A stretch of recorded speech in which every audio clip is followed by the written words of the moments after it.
Orient bell tiles studio से आप देख रहे हैं एबीपी न्यूज।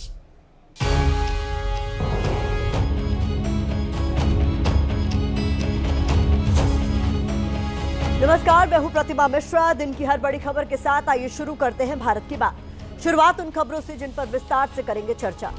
धराली आपदा का सबसे सटीक और विश्वसनीय विश्लेषण आज हम आपके लिए करने वाले हैं। हम दिखाएंगे कि खीर गंगा नदी की धारा कैसे मुड़ी जो विनाश का कारण बनी। धराली में तबाही कुदरत का क्रोध नहीं है, बल्कि धराली के साथ सिस्टम ने बड़ा धोखा किया है। ये धोखा क्या है? तथ्यों के साथ आज इसकी रिपोर्ट भी आपके लिए होगी। तीसरी खबर में बात कथावाचक प्रदीप मिश्रा वाली भगदड़ कथा की होगी। कैसे भक्तों की भीड़ को बुलाकर प्रदीप मिश्रा मौत बांट रहे हैं, ये हम आपको बताने जा रहे हैं। और हर दिन की तरह रात 8:30 बजे आप मेरे साथ देखेंगे स्पेशल रिपोर्ट 60 सेकंड की तबाही का सच। तो आइए शुरुआत करते हैं। और आज भारत की बात में सबसे पहले बात धराली की ही होगी, क्योंकि पूरे देश में बीते 35 घंटों से धराली की ही चर्चा है। हर कोई धराली में आई भीषण त्रासदी की बात कर रहा है। धराली में विनाश के वीडियो अपने अलग अलग सोशल मीडिया ग्रुप्स में शेयर कर रहा है। धराली में महातबाही के बाद लोग प्रलय से पहले और प्रलय के बाद की तस्वीरों को जोड़कर देख रहे हैं। जो लोग कभी उत्तराखंड के धराली गांव नहीं आए थे, वो भी धराली के पुराने वीडियोस निकाल कर देख रहे हैं। वीडियो देखकर अंदाजा लगा रहे हैं कि धराली पहले कैसा हुआ करता था और मंगलवार को प्रलय के बाद कैसा हो गया। आपके टीवी स्क्रीन पर भी इस वक्त तबाही से पहले और तबाही के बाद धराली की 2 तस्वीरें हैं। तस्वीरें देखकर पता चलता है कि कैसे विनाशकारी आपदा ने एक खूबसूरत गांव का अस्तित्व ही मिटा दिया है। धराली में तबाही के बाद से अब तक गांव से पूरी सड़क संपर्क कटा हुआ है। उत्तराखंड में लगातार हो रही बारिश से सड़कें और पुल क्षतिग्रस्त है। ऐसे में राहत और बचाव की टीमों को धराली पहुंचने के लिए काफी मशक्कत करनी पड़ रही है। जो टीमें वहां पहुंच चुकी हैं, उन्होंने अब तक 190 लोगों को रेस्क्यू किया है। दरअसल जगह जगह नदियां उफान पर हैं, जिससे सड़कें धंस रही हैं। लैंडस्लाइड रास्तों में बाधा बन रही है। मंगलवार को जब यह खौफनाक वीडियो सबके सामने आया, तब खबर आई कि धराली में पहाड़ों के ऊपर बादल फटा है। हालांकि अब वक्त गुजरने के साथ धराली में आई तबाही को लेकर अलग अलग थ्योरीज सामने आ रही है। एक थ्योरी यह है कि धराली में बादल फटने के बाद तबाही आई।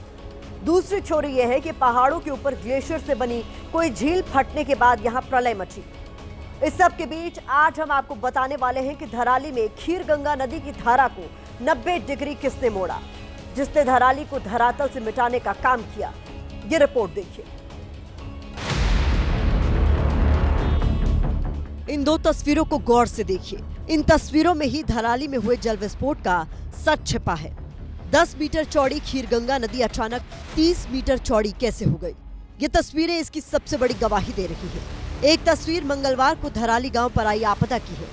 दूसरी तस्वीर में धराली का भौगोलिक मानचित्र है, जिसमें खीर गंगा नदी की धारा दिखाई दे रही है।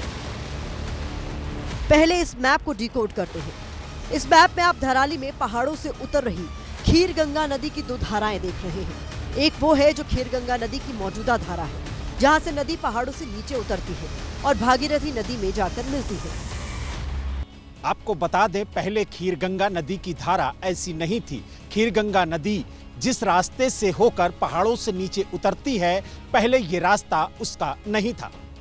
ये नक्शा देखकर आपको पता चलता है कि पहले खीर गंगा नदी अलग दिशा में बहती थी, जो उसकी मौजूदा दिशा से हटकर थी। ये हिस्सा कौन सा है, अब वो भी समझ लीजिए। धराली में आए विनाश का ये वीडियो आपने देखा होगा। जैसे ही पहाड़ों से भारी भरकम मलबा नीचे आया, बिल्डिंग, होटल, मकान सब उसकी चपेट में आ गए। वीडियो में कुछ लोग भागते हुए भी नजर आए। ये धराली का वो हिस्सा है जहां से खीर गंगा नदी की पुरानी धारा बहती थी। दोनों तस्वीरों को एक साथ रख कर दिखाते हैं, ताकि आपको ये समझ आ सके कि खीर गंगा नदी ने मंगलवार को धराली में जहां तबाही मचाई है, वो उसकी पुरानी धारा से जुड़ा हिस्सा रहा है। विशेषज्ञों का मानना है कि नदी ने मंगलवार को जिन मकानों को नुकसान पहुंचाया, वो नदी के पुराने रास्ते पर बने हुए थे, जहां 1978 से पहले नदी बहती थी। बाद में नदी किनारे निर्माण कर दिया गया, जिससे नदी का दायरा सिकुड़ गया।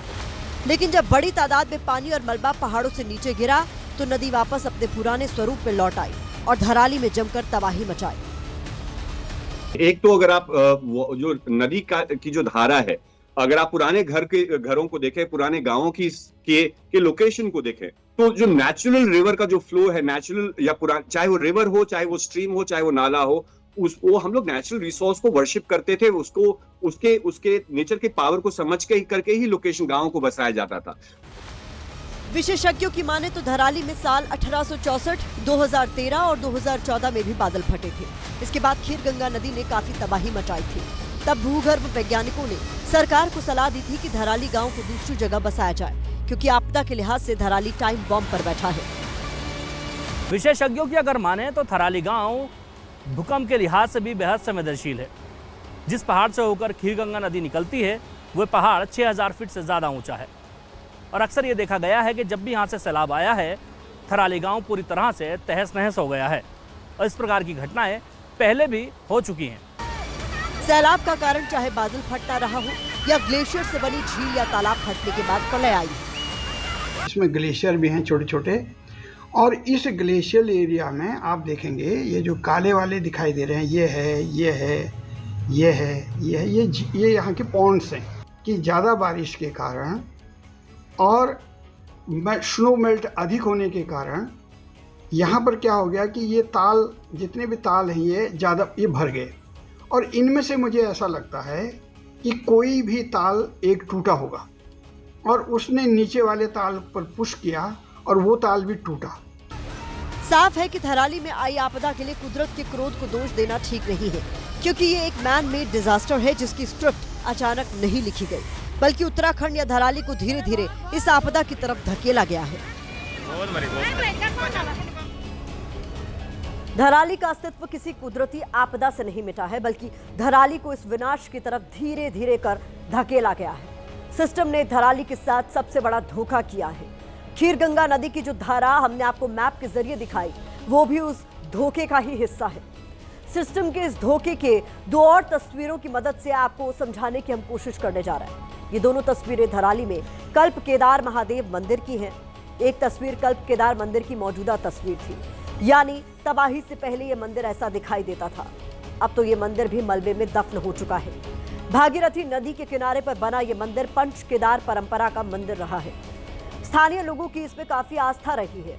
माना जाता है कि ये मंदिर करीब 1500 साल पुराना है।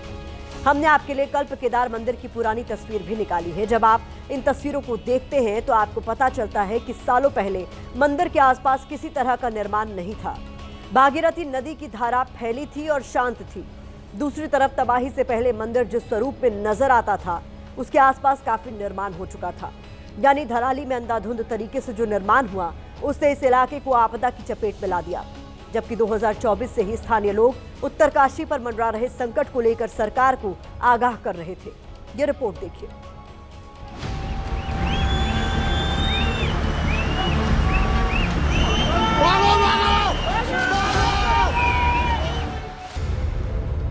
हाईवे की वजह से कटने वाले पेड़ों को तो स्थानीय लोगों ने बचा लिया, लेकिन वो उत्तरकाशी को विनाश की तरफ धकेलने वाले इकोसिस्टम को नहीं रोक पाए। उत्तरकाशी यानी गढ़वाल क्षेत्र में बड़े पैमाने पर सुरंगों और सड़कों का निर्माण किया गया है।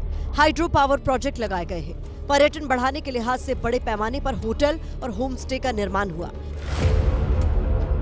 इसके अलावा उत्तरकाशी जिले के शहरों से निकलने वाले कचरे को भी नदियों में डंप कर दिया जाता है। पर्यावरणविदों की माने तो चारधाम प्रोजेक्ट के तहत सड़कों और सुरंग निर्माण के लिए खोदी गई करीब 20 मिलियन टन मिट्टी को नदियों में बहा दिया गया।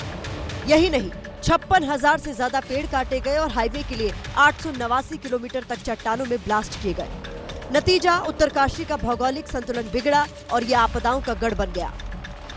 रोड का कंस्ट्रक्शन अगर आप देखें तो लगभग 900 किलोमीटर चारधाम रोड का कंस्ट्रक्शन पूरे के पूरे उत्तराखंड में हुआ है, जिसमें लगभग 50,000 से ज्यादा पेड़ों को काटा गया है। साथ ही साथ जब हम हिमालय के इकोलॉजी के बारे में बात करते हैं, जो कि एक फ्रेजाइल इकोलॉजी है, उसमें हम किस तरह के अर्बनाइजेशन प्रोसेस या टनलिंग प्रोसेस या मोबिलिटी प्रोसेस या रोड ट्रांसपोर्ट प्रोसेस को लगाएं, वो बहुत आवश्यक है। तो कहीं नजरअंदाज किया गया है सरकारों द्वारा। ये आंकड़े बताते हैं कि विकास के नाम पर उत्तराखंड में कैसे विनाश की स्क्रिप्ट लिखी गई। बावजूद इसके नैनीताल से बीजेपी सांसद अजय भट्ट कह रहे हैं, विकास होता है तो थोड़ी बहुत परेशानी होती है। अवैज्ञानिक तरीके से विकास नहीं होता या सड़कें नहीं कटती हैं। उससे पहले सारी चीज़ों के बारे में जान लिया जाता है कि वहाँ की धरती कैसी है, भूमि कटेगी कि नहीं कटेगी, उसमें जेसीबी चलाना कैसा रहेगा। लेकिन इसके बावजूद भी कुछ घटनाएं ऐसी हो जाती हैं जो हमारे हाथ में नहीं होती। तो सांसद महोदय, ऐसा विकास किसी को नहीं चाहिए जो बेकसूर लोगों की लाशें बिछाकर किया जाए। कम से कम धराली के हालात देखकर तो ये बात आपको समझ में आनी चाहिए।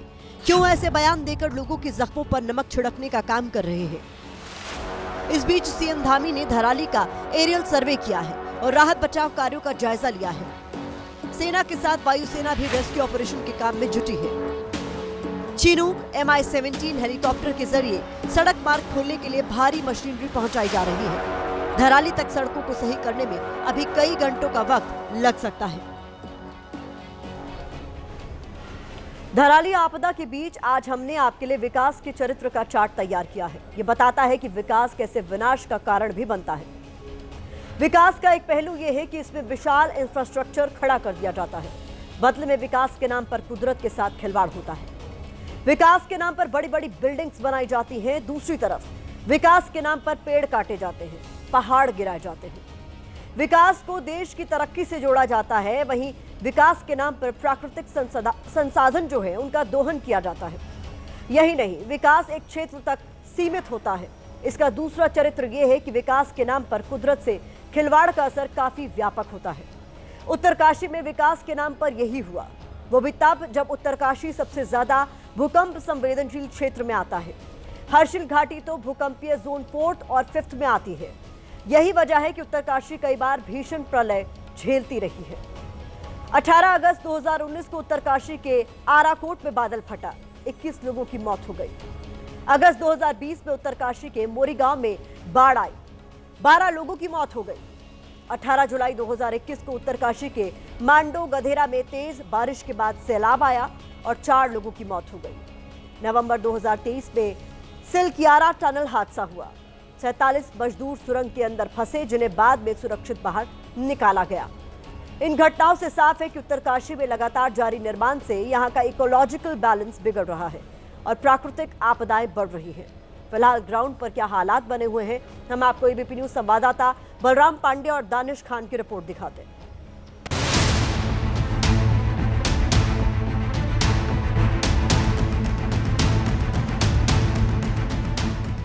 पैदल जाने तक का रास्ता नहीं है, इसलिए आप देख सकते हैं कि पहाड़ों के रास्ते से हम पैदल आगे बढ़ने की कोशिश कर रहे हैं ताकि हम वहां तक पहुंच सके जहां पर रेस्क्यू का कार्य किया जा रहा है, क्योंकि लगातार जो लोग फंसे हैं उन्हें निकालने की कोशिश की जा रही है। और सेना के जवानों के साथ साथ एनडीआरएफ के जवान जो हैं, जो एसडीआरएफ के जवान हैं, जो आईटीबीपी के जवान हैं, वो रेस्क्यू कर रहे हैं, लोगों को राहत कैंप में ला रहे हैं। और पूरी तरीके से जो मार्ग है वो बंद है, पहाड़ के जरिए आप लोग इधर से उधर जा रहे हैं। जी, अभी हमारी जो सप्लाई है विद्युत आपूर्ति, जो ये पुल टूटा है लिमचा घाट में गंगनानी, वहाँ तक हमारी सप्लाई सुचारू हो चुकी है और उससे आगे अभी जाने का कोई रास्ता है नहीं।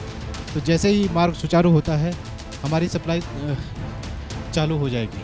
जी, हेलीकॉप्टर नीचे उतर चुका, आप देखेंगे किस तरह से हेलीकॉप्टर नीचे उतरा है और इन तमाम लोगों को यहाँ से ले जाकर वो अभी उस जगह पर लेके जाएगा जहाँ पर इस वक्त लोग उस आपदा में फंसे हुए हैं। इस वक्त देखेंगे एनडीआरएफ एसडीआरएफ के जवान जा रहे हैं। सड़क इस काबिल नहीं है कि जहां से उस आपदा वाले क्षेत्र में पहुंचा जा सके, इसलिए हेलीकॉप्टर की मदद से लोगों को भेजा जा रहा है। लगभग 150 के आसपास लोग पहुंच चुके हैं। थोड़ी देर पहले 100 पहुंचे थे, बाद में 50 और पहुंचे हैं। लगातार हेलीकॉप्टर लगाए गए हैं। लगभग अभी तक 40 से ज़्यादा हेलीकॉप्टर यहाँ पर उड़ान भर चुके हैं। वैसे तो हर बार जब भी इस तरह की कोई आपदा आती है, पहाड़ों पर्वतों के विनाश की बात की जाती है, लेकिन होता क्या है? कुछ भी नहीं। आगे भी हम ऐसे विनाश को रोक नहीं पाते। शायद इसी के लिए शायर जॉन एलिया ने लिखा है, कौन सीखा है सिर्फ बातों से, सबको एक हादसा जरूरी है। खबर उत्तर प्रदेश के 2 मंत्रियों के दर्द से जुड़ी हुई है। पहला दर्द है परिवहन मंत्री दयाशंकर सिंह का, जिन्हें बलिया में पुल का उद्घाटन करने का मौका नहीं मिला। वो फीता काटना चाहते थे, लेकिन ऐसा हुआ नहीं। दूसरा दर्द राज्य मंत्री सुरेश राही का है, जिन्हें सीतापुर में ट्रांसफार्मर खराब होने पर एक जेई ने डांट दिया। नेताओं मंत्रियों को पुल, अस्पताल, सड़क, शमशान, यहां तक कि नाली का भी फीता काटने की आदत पड़ गई है। यहां भी कुछ ऐसा ही लग रहा है। आइए चल चला जाए। रात के 12 बज रहे थे और यूपी के परिवहन मंत्री दयाशंकर सिंह बलिया के पहेरी स्थित निर्माणाधीन पुल पर खड़े थे। सवाल पूछ रहे थे कि जब मंत्री हम, जनप्रतिनिधि हम, नेता हम, सरकार हमारी, फिर बिना बताए पुल का उद्घाटन कैसे हो गया जी? किया होता जनप्रतिनिधियों को नहीं बताया। हमने सर ओपन नहीं किया। हम तो जब तक कि सीसी हम लोग सीसी का इंतजार कर रहे हैं कि हमें जब तक क्लियरेंस सर्टिफिकेट नहीं मिल जाएगा और सीधा होता कटवा के फिर उद्घाटन करेंगे। पुल का उद्घाटन नहीं हुआ और गाड़ियां चलने लगी। फीता तो हमें काटना था। मन में यही हसरत लेकर घुप अंधेरे में मंत्री जी आए थे। मंत्री दयाशंकर के सामने पीडब्ल्यूडी के इंजीनियर ने एक बार नहीं 10 से 15 बार कहा कि क्लियरेंस सर्टिफिकेट नहीं मिला, पुल नहीं खुला, लेकिन मंत्री जी अड़े रहे, सवालों की बौछार करते रहे। अब अभी तो बता रहे थे 3 महीना इसकी टेस्टिंग होगी। नहीं, 3 महीने टेस्टिंग नहीं चलती है। टेस्टिंग हो चुकी है, कुछ दिन पहले ही टेस्टिंग कंप्लीट हो गई है, सारे रिपोर्ट सही है, ओके है। बस अब यही इंतजार था कि हमें क्लियरेंस सर्टिफिकेट मिल जाए, हम लोग इसको चालू करें। अभी तक परिवहन मंत्री दयाशंकर पीडब्ल्यूडी के इंजीनियर से सवाल पूछ रहे थे। अब बारी मीडिया की थी। मीडिया ने पूछा तो मंत्री जी का दर्द सामने आ गया। पुल से शुरू हुए और श्रेय पर जाकर अटके। हम लोग इसी शहर में रह करके हम लोग को सूचना भी नहीं। मैं स्थानीय विधायक हूँ, मंत्री हूँ, ये चेयरमैन है नगर पालिका के, दोनों भारतीय जनता पार्टी के निर्वाचित जनप्रतिनिधि हैं, लेकिन हम लोग को बिना बताए और यहाँ पर जानबूझ करके इसको उद्घाटन किया गया, इसलिए कि हम लोग को इसका श्रेय न मिले। उत्तर प्रदेश में तस्वीर बहुत तेजी से बदलती है। एक और तस्वीर देखिए। भैया दोनों हाथ रास्ता पकड़ लो। ट्रांसफार्मर खराब और मंत्री जी नाराज। मंत्री जी खुद खराब ट्रांसफार्मर को उतार रहे हैं। खराब ट्रांसफार्मर के नीचे ही खूंटा गाड़ कर बैठे हैं। साहब एक बात समझ लीजिए, हर गांव की विद्युत व्यवस्था का सत्यानाश इस आदमी ने कर रखा आपके जी ने, और जब तक ये हटेगा नहीं हम ही बैठ जाएंगे धरने पे, समझ गया? हम अभी तक मतलब आप तो बिल्कुल उसको बचाने लगे, बिल्कुल है इसकी नहीं तो इसकी इतनी हिम्मत हो गई अपने आप उतरवा लो आके। अब तो बर्दाश्त के बाहर बात हो गई। कोई श्रेय लेना चाहता है, किसी को जेई डांट रहा है। यूपी के अलग अलग मंत्रियों का दर्द बड़ा है, लेकिन बीच में फंसी है बेचारी जनता जो विकास की बाट जो रही है।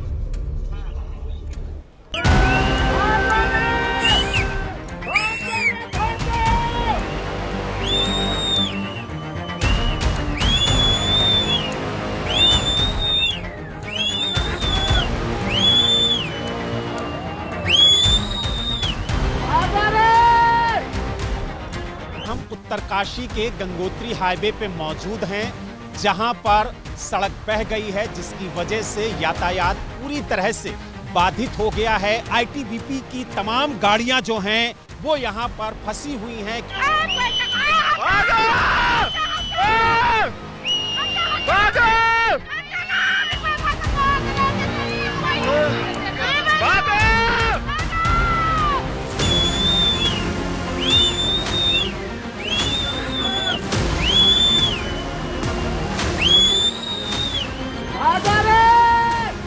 अब इस समय क्या हुआ है कि ज़्यादा बारिश के कारण और स्नो मेल्ट अधिक होने के कारण यहाँ पर क्या हो गया कि ये ताल, जितने भी ताल हैं ये ज़्यादा ये भर गए, और इनमें से मुझे ऐसा लगता है कि कोई भी ताल एक टूटा होगा।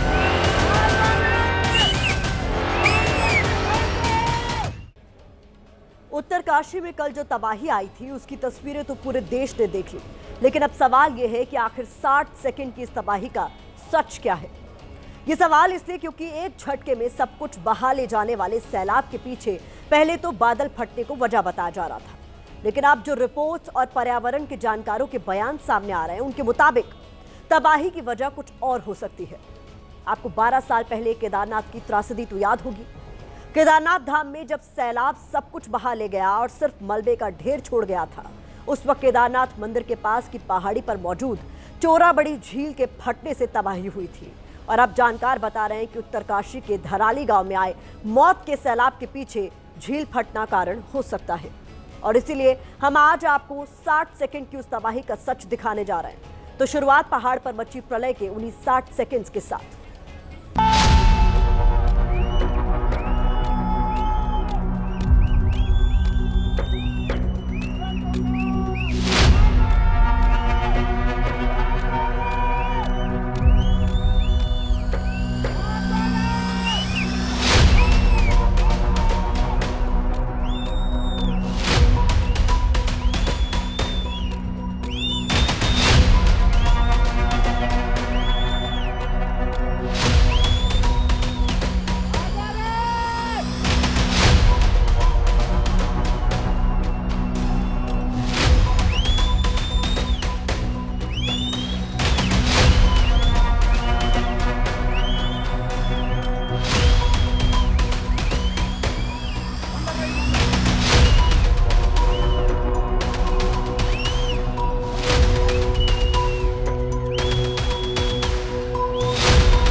उत्तरकाशी के धराली गांव की ये वो तस्वीर है जिसके 60 सेकंड में गांव के पूरी तरह से मिट जाने की दर्दनाक कहानी मौजूद है।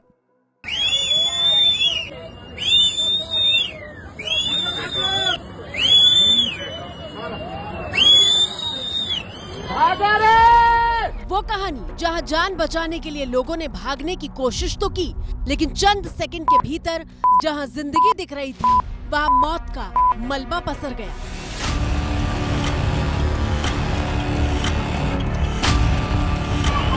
अरे बह गया, ये मेरी माँ। छोटे खतरनाक स्थिति थी और बहुत ज़्यादा डरावनी स्थिति थी यहाँ पे। ये करवन आया 1:30 पे आया ये, हम इधर थे पासे में, फिर देखा हमने कई आदमी उड़ के जा रहे थे नीचे, कई मकान बह गए, इधर हट थे, सारे पेड़ थे, सारे खत्म हो गए।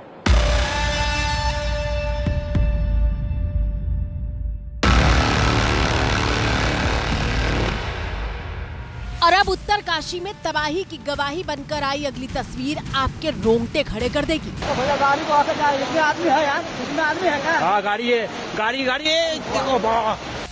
धराली में भागीरथी नदी में इस कार को बहता देखकर लोग चिल्ला रहे थे और यकीन के साथ कह रहे थे कि गाड़ी में इंसान वो देखो गाड़ी, आदमी पूरा भरा हुआ है, आदमी है इसमें, आदमी है उसमें। हाँ आदमी है यार, आदमी है उसमें। हमने कल भी आपको दिखाया था कि सैलाब जब धराली गांव की तरफ मुंह फाड़े हुए बढ़ रहा था, उसी वक्त 2 से 3 मंजिला इमारतों से लोग भागते हुए दिखाई देते हैं।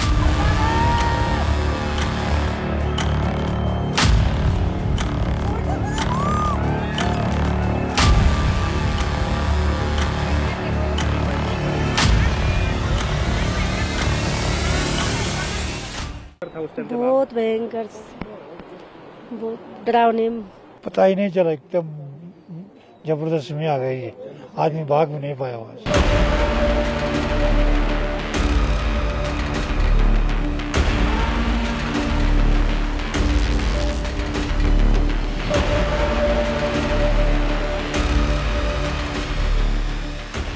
अब ताजा हालात ये हैं कि उत्तरकाशी के धराली गांव तक रेस्क्यू टीम से लेकर आर्मी की गाड़ियां तक पहुंच नहीं पा रही, क्योंकि जगह जगह पर सड़कें तबाह हो चुकी हैं। आईटीबीपी की तमाम गाड़ियां जो हैं वो यहाँ पर फंसी हुई हैं, क्योंकि ये जवान धराली जा रहे थे, लेकिन जो सड़क है वो बह जाने की वजह से वो धराली नहीं पहुंच पा रहे हैं। लैंडस्लाइड के जरिए जो पत्थर यहाँ पर सड़क पर गिरा है उसको हटाने में कई घंटे लग गए हैं और अभी भी पत्थर पूरी तरीके से हटा नहीं है, क्योंकि मार्ग पूरी तरह से टूट गया है और जो तस्वीरें देखने को मिल रही हैं वो काफी डरावनी हैं।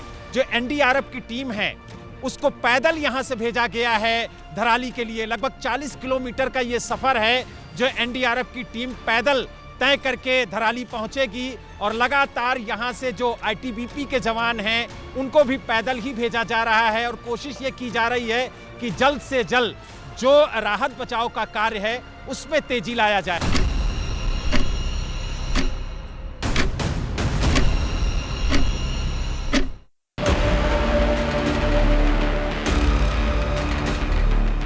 ये उत्तरकाशी के गंगन में हर्षिल तक जाने वाली सड़क की तस्वीर है जो पूरी तरह से धंस चुकी है। बीच से पानी की धार फूट रही है और उत्तरकाशी के हर्षिल तक पहुंचने का रास्ता बंद हो चुका है।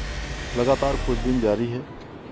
रास्ते में चूंकि काफ़ी ज़्यादा मौसम खराब होने के कारण से अनेक स्थानों पर मार्गों का जो संपर्क है वो कट गया है और कुछ पुल भी जो है क्षतिग्रस्त हो गए हैं। उसके कारण से वहां पर पहुंचना भी मुश्किल हो रहा है। कहने का मतलब यह है कि मंगलवार को सिर्फ उत्तरकाशी के धराली में आपदा नहीं आई थी, बल्कि सुक्खी टॉप से लेकर हर्षिल तक फ्लैश फ्लड आया था।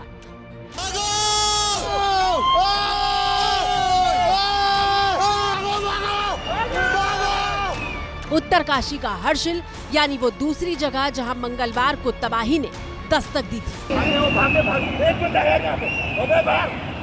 और भाई साहब, हरे राम हरे राम हरे राम हरे राम। देखा आपने कैसे हर्षिल में बिना चेतावनी सैलाब आया और सब कुछ बहा ले गया। ये वही जगह है जहां आर्मी का कैंप भी मौजूद था। बताया जा रहा है कि इस आर्मी कैंप से करीब 9 जवान लापता हैं। तो चलिए अब उस सवाल की तरफ आते हैं जिसका जवाब ढूंढा जा रहा है कि क्या धराली गांव को बहा ले जाने वाला सैलाब बादल फटने की वजह से आया था। आप समझिए, जब बेहद कम समय में बहुत ज्यादा बारिश हो जाए तो उसे बादल फटना कहा जाता है। इसकी परिभाषा कुछ ऐसी है कि 20 से 30 वर्ग किलोमीटर के दायरे में अगर 1 घंटे या उससे कम समय में 100 mm या उससे ज्यादा बारिश हो जाए तो इस स्थिति को बादल फटना कहा जाता है। लेकिन यहाँ पर ट्विस्ट ये है कि मौसम विभाग के मुताबिक मंगलवार को सुबह 8:30 बजे से शाम 4 बजे तक उत्तराखंड के उत्तरकाशी में सिर्फ 12.7 सेंटीमीटर बारिश हुई, जो बादल फटने के लिहाज से बहुत कम है। और इसीलिए धराली गांव में मची तबाही के पीछे दूसरी वजह भी तलाशी जा रही है। वो दूसरी वजह क्या है, उसे जानने के लिए अगली तस्वीर देखिए।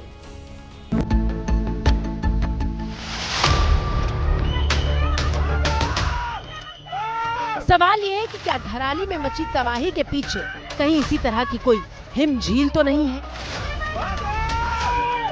सवाल इसलिए क्योंकि चंद सेकंड के भीतर धराली में सैलाब आया और झटके में सब कुछ तबाह करके वहां से निकल गया।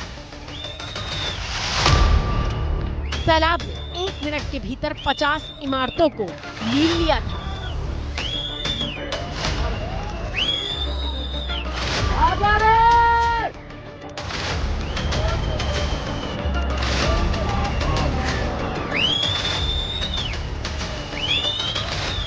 पता भी नहीं चल रहा। हमारा मार्केट था कि पूरा बर्बाद हो गया। यहाँ पे हमारा कल्प केदार मंदिर, इधर सारा पता ही नहीं चल रहा है कि यहाँ पे कब मार्केट भी था यहाँ पे। अब इस तस्वीर पर जब हमने देहरादून की दून यूनिवर्सिटी में नित्यानंद हिमालय रिसर्च सेंटर के प्रोफेसर DD चुनियाल से बात की तो उन्होंने बताया कि धराली में तबाही नदी के ऊपर मौजूद ग्लेशियर फटने की वजह से हुई है। ये पूरा एरिया स्लो कवर्ड एरिया है, इसमें ग्लेशियर भी हैं छोटे छोटे। और इस ग्लेशियल एरिया में आप देखेंगे ये जो काले वाले दिखाई दे रहे हैं, ये है, ये है, ये है, ये है, ये यहाँ के पॉन्ड्स हैं, ये ग्लेशियल पॉन्ड्स हैं ये। अब इस समय क्या हुआ है कि ज़्यादा बारिश के कारण और स्नो मेल्ट अधिक होने के कारण यहाँ पर क्या हो गया कि ये ताल, जितने भी ताल हैं ये भर गए।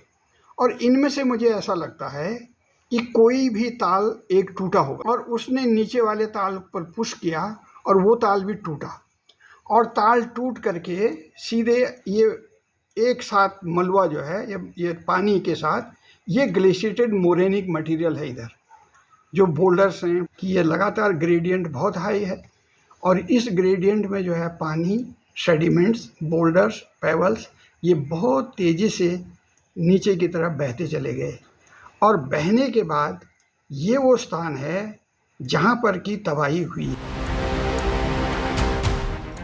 सुना आपने, एक्सपर्ट ने बताया कि धराली में तबाही के पीछे बर्फ के पिघलने से बनी झील का फटना हो सकता है और वो इस तबाही को केदारनाथ जैसी तबाही से जोड़ रहे हैं।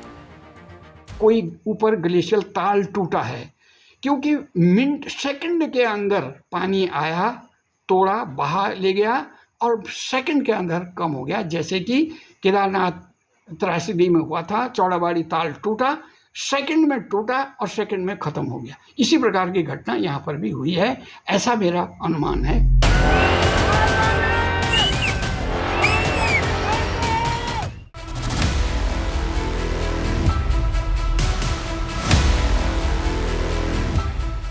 बारह साल पहले साल 2013 में आई केदारनाथ की तबाही ने पूरे देश को हिला दिया था।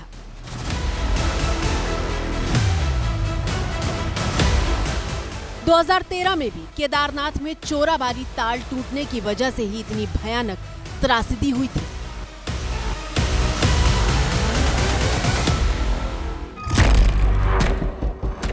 ये तो हुई एक संभावित वजह। अब जरा दूसरी वजह पर गौर करते हैं। सैलाब जिस रास्ते से होते हुए धराली गांव की तरफ बढ़ रहा था वो खीर गंगा नदी का रास्ता है, जिसकी बेहद पतली सी धारा दिखाई दे रही है। इस धारा के दोनों तरफ रिहायशी मकान और होटल दुकान बने हुए हैं।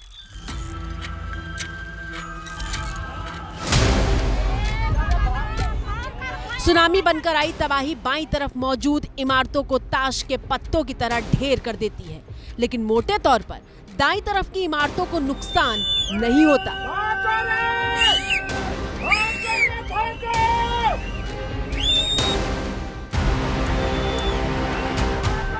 जानकार बता रहे हैं कि जिस तरफ तबाही हुई वो खीर गंगा नदी का ओरिजिनल यानी पुराना रास्ता था और खीर गंगा अब अपने उसी पुराने रास्ते पर वापस लौट आई है। और नदी का अपने पुराने मार्ग पर जाना और उस मार्ग में जितने भी आज वर्तमान में घर बने हुए हैं, उन घरों का, उन सड़कों का, उन होटलों का टूटना, ये त्रासदी का मेन कारण रहा है। और फिर नदी अपने ओरिजिनल मार्ग पर जा रही है। अब इसे ऐसे समझिए, धराली गांव जहां पर मौजूद है उसके ऊपर पहाड़ों पर खीर गंगा का जो कैचमेंट है, वहां ग्लेशियर पिघलने से बने तालाबों की एक बहुत बड़ी संख्या मौजूद है, जो इस तरह की तबाही को कभी भी अंजाम दे सकते हैं।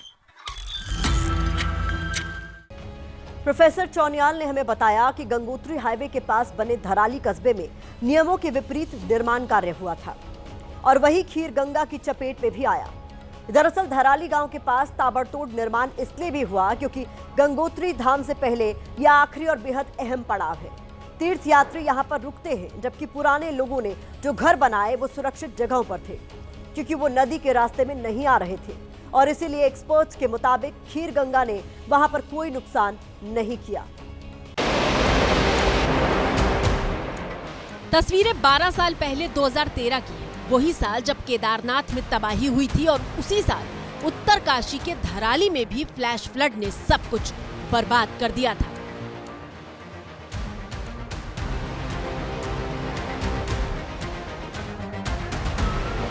तस्वीरें देखिए, गंगोत्री धाम से पहले धराली के अहम पड़ाव में टूरिस्ट गाड़ियों से लेकर निजी कार तक मलबे में धंसी हुई दिखाई दे रही हैं।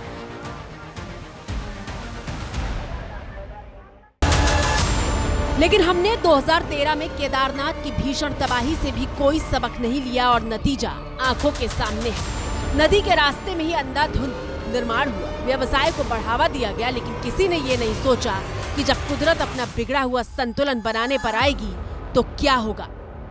अचानक से कोई गोला सा आया था गिरड़ के, उसमें सब कुछ है ना बिल्कुल एकदम से बहुत ज्यादा मलबा आया, पानी के साथ में सब कुछ तबाह कर ले गया। पूरा धराली है ना खत्म हो गया। सिर्फ नदी के इलाके में इंसानों ने कब्जा नहीं किया, बल्कि पेड़ों की अंधाधुंध कटाई भी हुई। मिसाल के तौर पर जहां मंगलवार को आपदा आई, उस इलाके में 4 धाम यात्रा के लिए गंगोत्री हाईवे को चौड़ा करने के प्रोजेक्ट पर धुआंधार तरीके से काम चल रहा है। विकास की बहुत भारी कीमत चुकानी पड़ी है। उत्तराखंड के सीएम पुष्कर सिंह धामी ने तबाही से हुए नुकसान का जायजा लेने के लिए हवाई सर्वेक्षण किया। सीएम तो हेलीकॉप्टर से पहुंच गए, लेकिन धराली तक बचाव टीम और एम्बुलेंस का पहुंचना अग्नि परीक्षा बन चुका है, क्योंकि रास्ते एक नहीं बल्कि कई जगह से क्षतिग्रस्त हैं।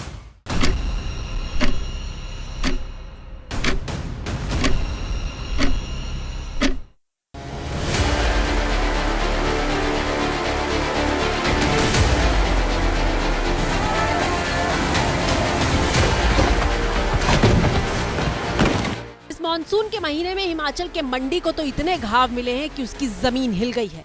और अब हिमाचल प्रदेश के किन्नौर से आई बिल्कुल ताजा तस्वीरें देखिए। ओ भाई, ओए पीछे भागो! पुल तबाह हो गया और अब आईटीबीपी के जवान फंसे हुए यात्रियों को निकालने के लिए रेस्क्यू ऑपरेशन चला रहे हैं। हिमाचल प्रदेश के धर्मशाला से आई तस्वीर भी देख लीजिए। पहाड़ से मलबा गिर रहा है और बीच में एक BMW फंसी हुई है। ऐसा इसलिए हुआ क्योंकि पहाड़ों को बेतहाशा काटा जा रहा है। हिमाचल प्रदेश और उत्तराखंड दोनों जगह के पहाड़ प्राकृतिक और मानवीय वजहों से रो रहे हैं। अनियंत्रित विकास से लेकर जलवायु परिवर्तन तक परिवार पहाड़ों का दम घोट रहा है। सवाल यह है कि चीखते पहाड़ों की आवाज को अगर हम अनसुना कर देंगे, हिमालय का दर्द सामने होते हुए भी हम अपनी आंखें मूंद लेंगे, तो पहाड़ों को कौन बचाएगा? कीमत तो इंसान ही चुकाएगा। एबीपी न्यूज धराली तक पहुंचने की कोशिश कर रहा है और ग्राउंड जीरो पर पहुंचकर पहली तस्वीर हम आपको दिखाएंगे। तो इसी के साथ भारत की बात में आज बस इतना ही।